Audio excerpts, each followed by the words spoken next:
Udah gitu apa? Mandi, baca. Tawasul, baca. Manqobah, baca. Selesai. Gak usah ceramah. Mau ceramah? Tidak apa-apa, ceramah sendiri. Bahkan perempuan mah nggak bisa diceramahin ya. Makanya sholat Jumat perempuan tuh nggak wajib-wajib banget. Karena perempuan tuh nggak bisa diceramahin. Beda sama laki-laki. Nah itu Bapak Ibu, jadi saya bersyukur kita semua, itu pengalaman saya.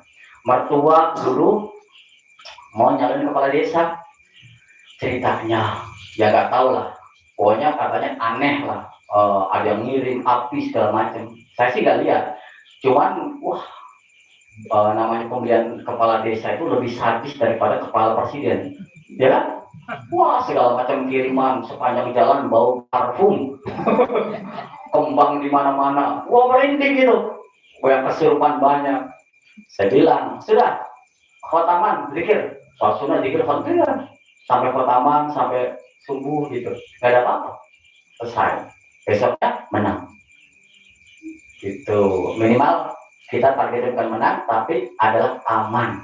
Gitu. Kita hanya punya zikir khotaman mana? 3. Nah sejak itu saya nggak pernah minta lagi sama Abah untuk rianto.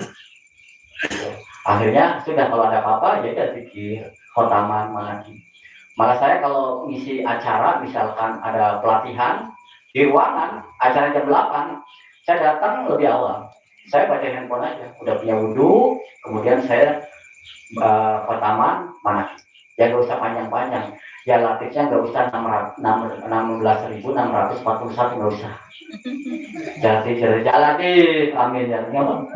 Hasbunallah mal wakil sekali boleh nikmat. Tapi sering gitu, nggak apa-apa. Kan yang penting istiqomahnya. Gitu. Tapi kalau lagi kumpulan seperti ini masa cuma 1 kali, hasbunallah wa ni'mal wakil. Kecuali kalau mau khotaman tam. Dulu masa Abah Anom masih ada khotaman tam. Allahumma qadil hajat sampai 100 kali, hasbunallah 500 kali, ya latif 16.641. Kata Abah Awas sudah yang paling istiqomah. Zaman Abah Anom ada itu. Jadi saya dulu ketika pemursidan berpindah kira-kira ke siapa nih? Saya ingat harus bertanya kepada Abah Anom. Abah Anomnya sudah wafat. Saya ke makam. Saya khotaman. Saya mau khotaman tam untuk menentukan, saya bilang, ya Allah, saya ikhtiar khotaman tam untuk menentukan pelanjut setelah Abah Anom siapa. Tapi saya pengen, saya tenang ketika memilih, termasuk keluarga saya. Saya gitu, jangan sampai saya memilih A, keluarga saya nggak setuju, istri saya nggak setuju. Saya khotaman tuh Bu, dari Malaysia, niatnya 40 hari. Dari jam 9 sampai jam 3 selesai. Setiap malam, niat saya 40 hari di makam Abah Anom di atas itu. Saya khotaman, saya minta, ya Allah, dengan wasilah khotaman ini di makam Abah, saya ingin mendapat petunjuk kecenderungan hati saya harus kemana, begitu. Nah, ternyata belum sampai 40 hari, pas udah masuk ke 7, tiba-tiba ada yang dehem di makam itu. Kaget saya, gitu. Pas ada gitu, ternyata dalam pikiran saya muncul ada Abah Anom dan Abah Awas dan Abah Anom. Pas saya bangun, oh ternyata di dalam kondisi hati saya lagi zikir itu. Tiba-tiba besoknya saya punya kecenderungan ke Abah Awas.